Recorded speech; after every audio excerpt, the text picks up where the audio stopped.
Hello everyone, and thank you for joining us for today's presentation as part of the Industry Insight webinar series. The topic this time is how to avoid 6 perils of law firm accounting. Speaking today will be Erica Bursler and Pam Rosa. The Industry Insight webinar series is hosted by the ABA Legal Technology Resource Center. To stay updated on upcoming webinars or view previous videos, visit ambar.org/industryinsight. That's ambar.org/industryinsight. You can also stay updated on legal technology news through our blog, lawtechnologytoday.org. Erica Bursler is the Manager of Customer Success at CosmoLex. She has a Bachelor of Science in Business Administration and 5 years of experience in the legal software industry, catering to the specialized technology needs of small to mid-sized law firms. Erica has given numerous presentations on legal technologies, such as law practice technology management, cloud computing, and legal billing and trust accounting compliance. Pam Rosa has worked in the legal industry for more than 25 years. She is the president of Power Resources, a consulting company that assists law firms with full range of services on the business side of the practice, including the customization of business accounting software to handle the unique fiscal requirements of law firms. Pam holds a master's degree in public administration from New York University and is a certified QuickBooks Pro Advisor and Xero certified consultant. The presentation today will be followed by a Q&A. Please enter all your questions into the question box in the webinar panel on the right side of your screen. All these questions will be addressed at the end of the presentation. We are also recording this webinar, and we will be sending the video and a follow-up email in a few days. You can also keep an eye on our blog for the video, which again is www.lawtechnologytoday.org. Thank you all for joining us today, and we'll now begin the webinar. Thank you, Rose, and welcome everyone.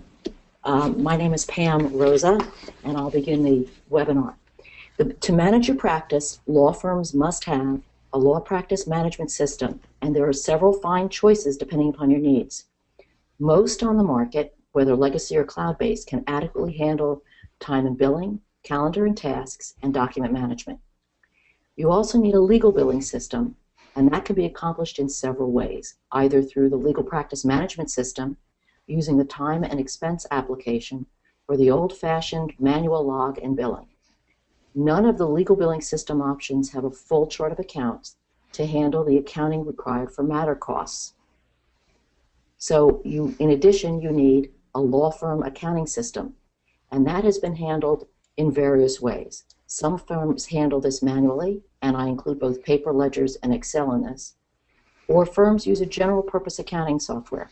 It requires customization to include legal specific general ledger accounts, specialized reports, and a lot of user training to ensure proper entry. In my experience, these systems are not set up to handle the unique and intricate transactions required to maintain compliance. And third-party software also requires that you, the attorney, become more intimately involved in handling the accounting. The separation of accounting software from the other two components results in a classical gap where the person doing the billing and practice management is on one side and the person doing the accounting is on the other side. Each is working with his or her own part, but the sum of the parts cannot possibly equal the whole because they don't sync or communicate. I've been working with law firms for a long time, and all along I've known that lawyers have a love-hate relationship with accounting. It seems like they're always in free fall trying to grasp hold on the accounting or being pulled back by it. You want your firm to be compliant without having to worry about each transaction. So what's really required of a law firm accounting system to avoid common perils? Law firm accounting system has 3 components to it. The business accounting, which is also known as your back office accounting. That's the facility, the payroll, the paper, the computers. This is accounting which is handled by each and every business. Businesses and law firms book revenue and expenses to the profit and loss statement and assets, liabilities, and equity to your balance sheet, but has nothing to do with fiscal matter management that's unique to a law practice. So you also need matter, cost, and income accounting to properly post client costs, cost reimbursements, and fee income to the general ledger. In addition, you need fee advance and retainers accounting that manages your client funds being held on account to pay legal fees and expenses. It's important to have a foolproof law firm accounting system. So one of the first peril we're going to talk about is the failure to have a legal specific chart of accounts and on the general ledger and properly entering transactions to those accounts that can create fiscal reporting and compliance issue if you're customizing a general accounting software. I've set up many law firms on some of the big name accounting software, customizing the software and training users. They're really great products and not too difficult. The more I worked with law firms, the more I recognized that the unique requirements in law office accounting don't mesh with the workflow of business accounting software. When you customize a generic business accounting software, it makes it more complicated to use and requires a higher level of expertise by the bookkeeper or whomever is entering the data. Everyday diligence is necessary to ensure transactions are posted correctly. The software must also have customized reports that meet both management needs and are compliant in terms of IOLTA. A key focus for us when evaluating a firm's workflow and efficiency is reducing the number of times a task is touched or data is entered. Keying errors happen. Since law practice management and business accounting are often in two separate systems, it's essential that the same data appears in both. Imagine if keying errors occur when entering data into both systems. Finding them can be a nightmare, and the export-import syncs are unstable and don't always work properly. Recently, I was called into a law firm when they could not find the full amount deposited to trust for a commercial real estate closing in their accounting software. Here's what happened. The firm posts financial transactions through its practice management software and then exports them to the accounting software. When the import was done, the accounting software accepted the import even though it warned of an error on line 8.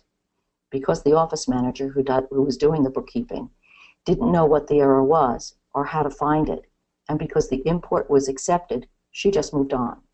That error occurred 4 months prior to when I was called in. By converting the IIF file, which was the export-import file, to an Excel document, I found that the software created a duplicate unnamed client account in trust due to a keying entry that transposed 2 letters in the client's last name. Errors happen. IOLTA Accounting requires due diligence to be compliant.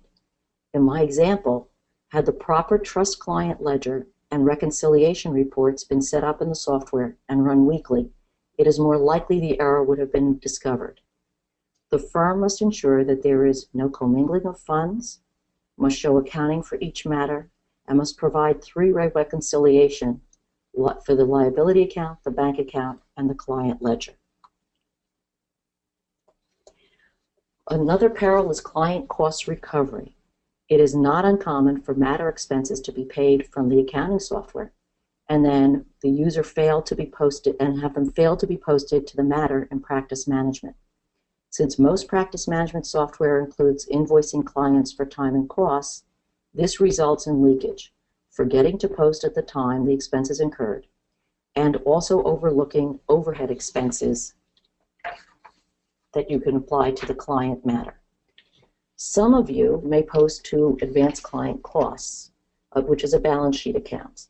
Others post to reimbursable client costs, an expense account on the profit and loss. And other firms may use both advanced client costs for contingency cases and reimbursable client costs for contemporaneously billed costs. In advanced client costs, costs are posted and revenue received in the same account. In reimbursable client costs, the costs are posted to an expense and the revenue to a designated income account. In my experience, indirect costs is the largest area of leakage for most firms, and handling it in the accounting system can be confusing. Indirect costs are overhead, photocopies, phone expenses, travel. They are already expenses of the firm that you are able to charge to the client. A common mistake law firms make is posting the revenue to the expense instead of designated income account. This understates the firm's expenses on the profit and loss.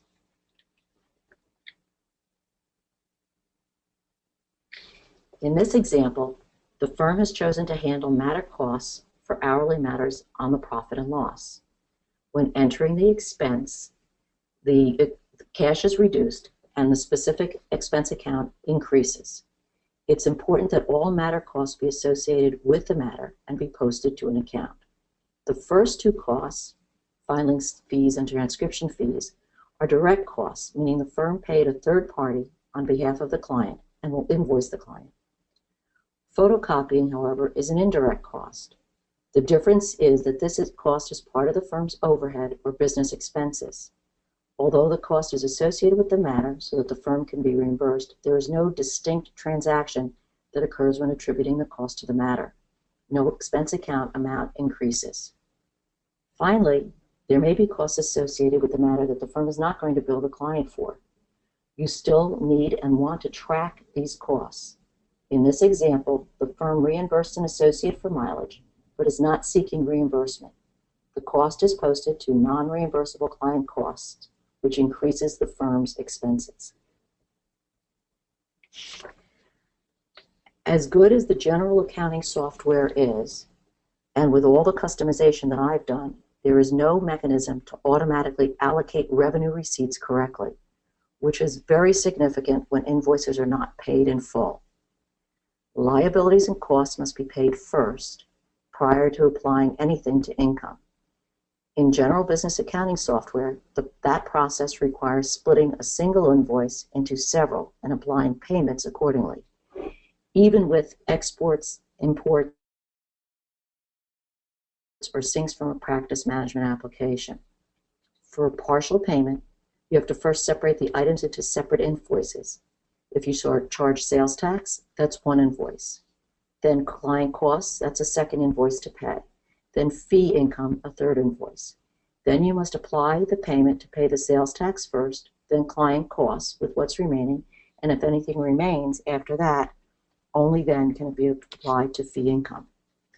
And if the partial payment is the result of a court decision, as in a bankruptcy matter, the split can become even more complicated. You may have to reduce fee income and apportion costs as unrecoverable.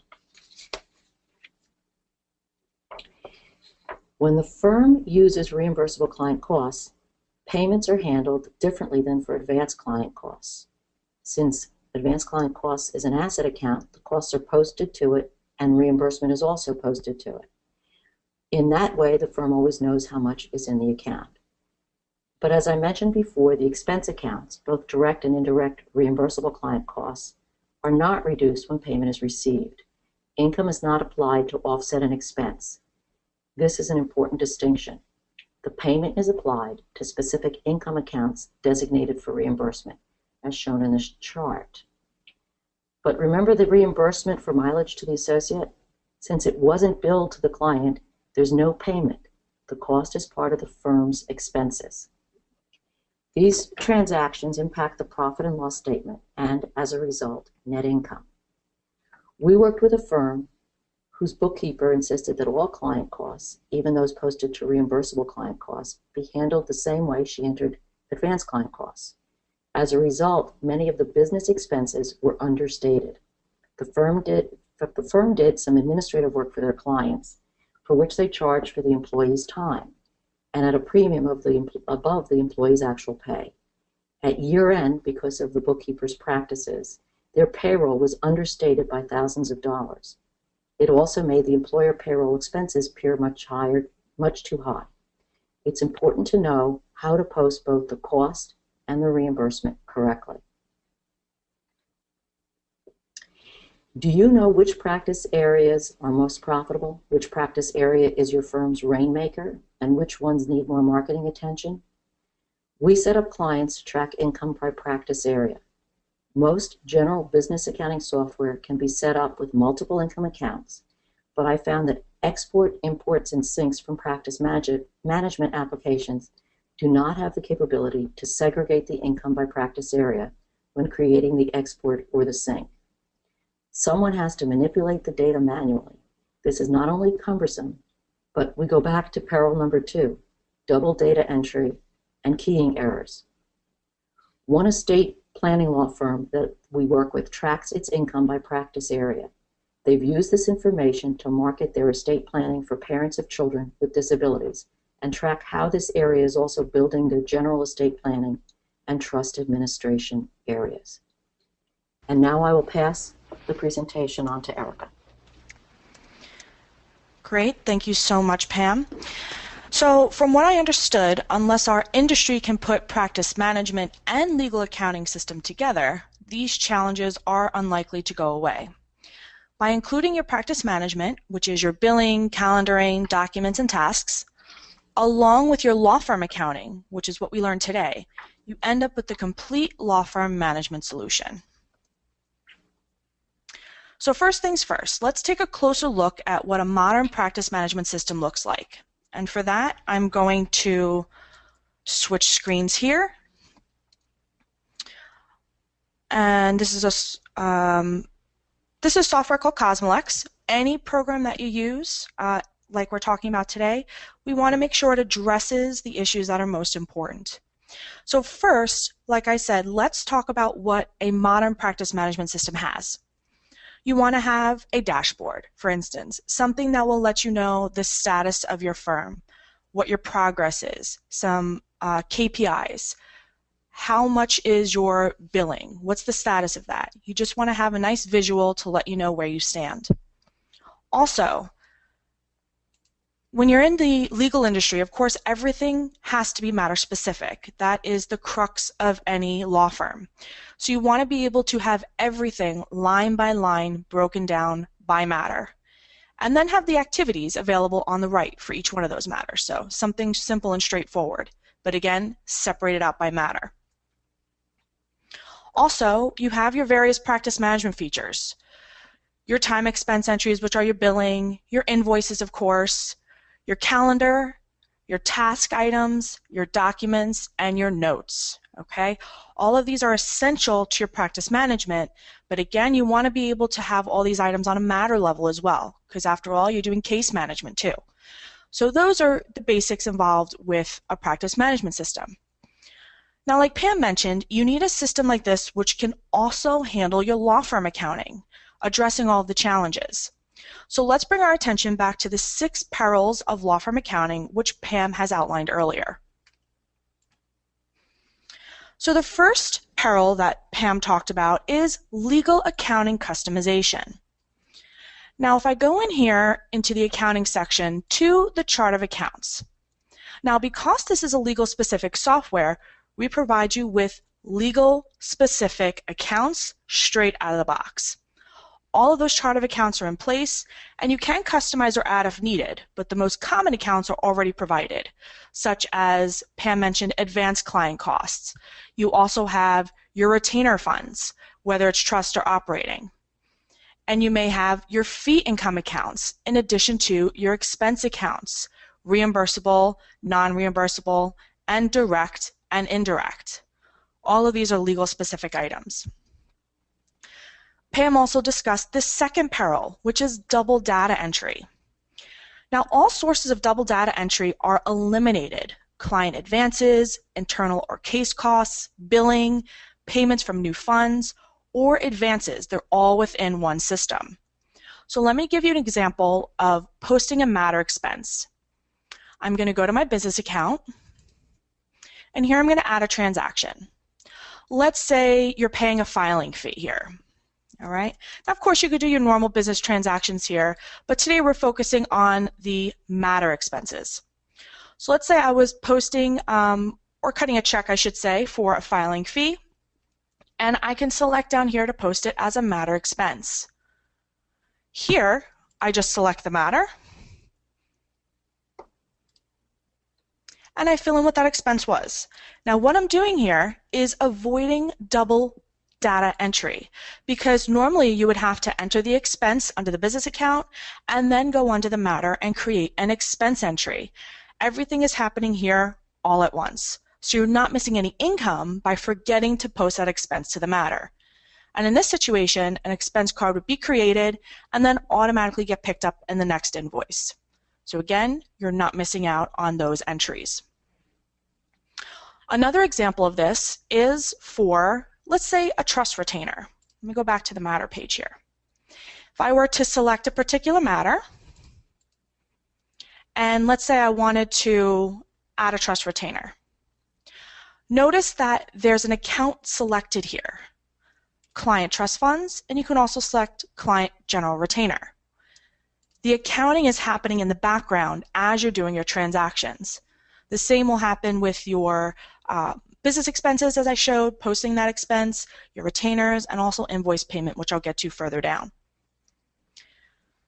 Another peril that Pam mentioned, which is number 3, is IOLTA Accounting. CosmoLex already has fully compliant IOLTA accounting and reporting. You can maintain your retainers, print checks, debit trust for invoice payment, and also complete your monthly reconciliations with that 3-way reconciliation report. The most important factor in trust accounting is that you, as the attorney, always must be aware of the trust retainer or ledger balance of each and every matter. We have this column right here on the right called Trust Retainer, and it's divided out by matter. The bank only knows your total sum of your funds. You're responsible to know each individual client fund. So you want to be sure that's separated out very easily. Next, we're going to talk about your client cost recovery. No leakage. This is one thing that Pam mentioned as well. As I showed before, your expenses get posted to the matter right away, so no more forgetting to pass through that matter expense. Also, foolproof accounting. Since it's very easy to post an expense to an incorrect account, we take out the unnecessary choices. So let's go back to adding a transaction that you're posting to a matter. Let me just enter that I'm doing a check here, post to the matter, and let's just select our matter here. Okay, with that, you'll see the account has eliminated all unnecessary choices. Okay. Also, this happens with your trust transactions, as I showed as well with your retainers. You see the accounts are already chosen. This takes out the guesswork and also the risk of costly mistakes. You're already telling us that this is a matter-linked expense. You shouldn't put it under rent. It shouldn't go under utilities or travel. It should only go under a client cost account. You can also set your defaults for the allocation of costs, and that is under the setup section here. Okay. Here you can assign certain matter types to accounts for expenses, either as reimbursable or advanced client costs. This choice can vary by firm, and that's something that Pam went into a little bit of detail on. The difference and the effect of an advanced client cost versus reimbursable is very different. We do give you the option though, and once that is set, you never need to worry about how it's going to be distributed in the future. So if I select reimbursable client costs for my hourly matter, all of my expenses posted to hourly matters will automatically go to that reimbursable client cost account. Also, indirect cost accounting is fully supported. This refers to passing larger expenses such as photocopies or phone bills down to the matter level. And that would involve, cutting that big check out of your business account.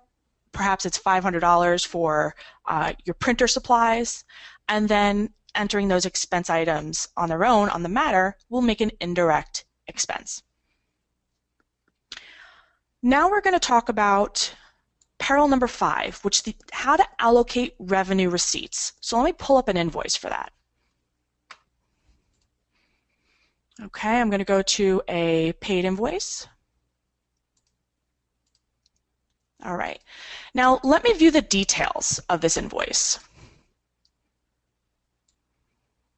Okay, there's a few things here. Now, the program already knows which billed items were towards fee and expense because you have your time and your expense cards.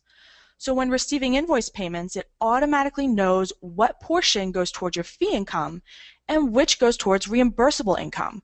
So this is what my invoice was made up of. I had costs, discounts, legal fees, overhead, I had a whole bunch of items. I received a payment, and this is how that payment was allocated. I have a sales tax allocation, I have reimbursed client costs, in-house indirect client costs, I also have additional incomes, discounts. Everything is allocated as it should be. Even more so, it knows to apply the payment first to your costs or your liability, then towards your fee. That's an important point that Pam made. This is essential so that you don't inflate your income by taking into account, by not taking into account your reimbursable costs. This program, of course, handles the division for you, so you don't need to worry about dividing this payment yourself. It is absolutely essential. When you have these all-in-one solutions, one really great advantage of that is being able to have things happen together, happen parallel to each other. You're not having to do, like we said, that double data entry or be in two different programs. Everything can happen all at once because it's all tied together. The last peril that Pam mentioned was tracking your income by practice area. Now, many attorneys practice more than one area of law, and from a business standpoint, it's very useful to see how each area is performing. So for that, you can create separate income accounts. So if I were to go back to our chart of accounts here, you have the flexibility to add additional accounts if you would like. And if I were to go to my income accounts, here you're allowed to have your general income, but you can also have, for instance, I added fee income for real estate and fee income for family law. And then you can go ahead and add those different income accounts to the matter. So let me go ahead and show you the matter. Let me just edit a current matter here. In Advanced Settings, we have an Accounting tab, and this is where you can allocate that income. What this does is if I were to select family law, say this was a family law matter, every invoice payment, that fee portion would automatically go into that fee income account. One thing Pam mentioned prior is that when you receive an invoice payment in many other types of programs, you're having to, at the time of payment, separate it out possibly into separate invoices, receive it to different portions, but at that payment time, you have to allocate it yourself. Is you can set defaults like this or have a type of program that allows you to predetermine where this money should go. It will automatically allocate at the time of invoice payment. All right, oops, sorry, let me just go scroll up here. All right, so let's go back, flip right back to the presentation. Okay, so here's a solution. Small firms that can run their entire practice in one login. Now, you want to know what a total practice management system. Here's an example, okay? Being able to do your practice management, which as we discussed is your calendaring, your time and billing, your trust, your document management, and also your law firm accounting. And that includes your business accounting and actually also your trust. So having all of that in one system is what allows you to complete your practice, okay? The business accounting is the final piece, which is handling your entire practice in one application. All right, and that's actually what we were discussing specifically today.